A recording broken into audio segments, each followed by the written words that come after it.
Hey guys, so remember the House Intel Committee just issued a warning that the DNA samples you send off to sites like Ancestry.com can be used to create bioweapons that target you specifically. Yeah, so to be clear, I think one of the things we're talking about here is that there are now weapons under development and developed that are designed to target specific people.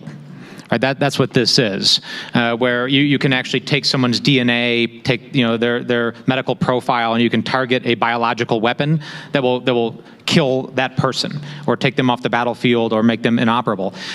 So you can't have a discussion about this without talking about privacy and commercial data and the protection of commercial data, because expectations of privacy have degraded over the last 20 years. Young folks actually have very little expectation of privacy. That's what the polling and the data show. And people will very rapidly spit into a cup and send it into 23andMe and get really interesting data about their background.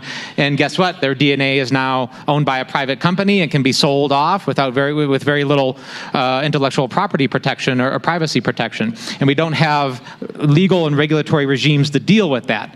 So we have to have an open and public discussion, and this is going to have to be a political discussion about what does the protection of healthcare information, DNA information, and your data look like, because that data is actually going to be procured and collected by our adversaries for the development of these systems.